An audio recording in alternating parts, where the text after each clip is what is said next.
Conservation agriculture works on the principles of zero or minimal tillage, good soil cover, and plant diversity. To do this successfully, planning is crucial. In South Africa's KwaZulu-Natal province, groups of farmers are reaping the benefits of conservation agriculture by planning and working together. They also set up trade points for sale of seed, fertilizer and fresh produce, while savings groups are established to finance their farming activities and livelihoods. So, let's take a closer look.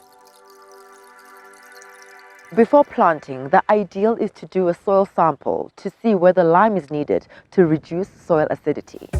The results will also indicate manure and fertilizer requirements. Over time, as soils get regenerated through conservation agriculture, you would need less and less fertilizer.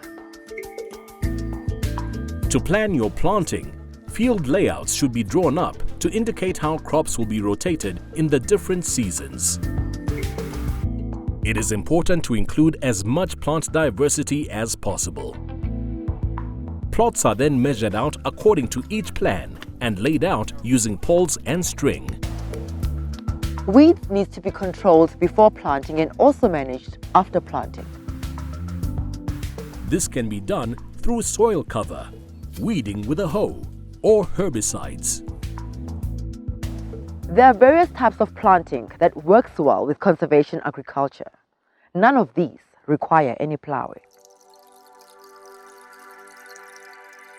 Hand planting is done using hoes.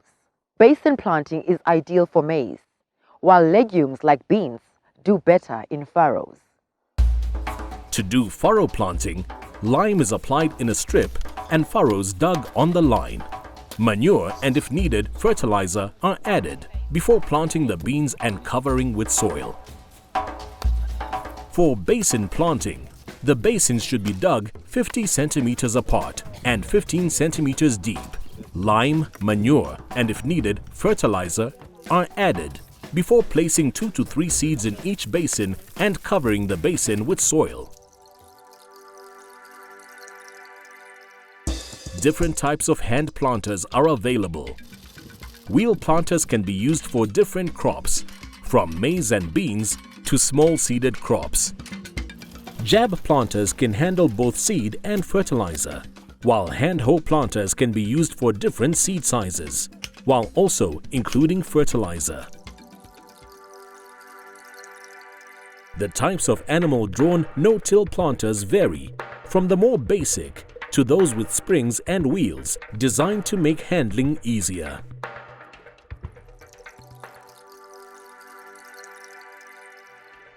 There are a number of different tractor-drawn planters. 2-row planters, for example, work well in mixed systems, as 2 different crops can be planted at the same time while also applying fertilizer.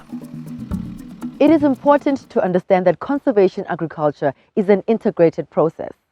The preparation, the planting, as well as the control of weeds, pests and diseases are all part of this process.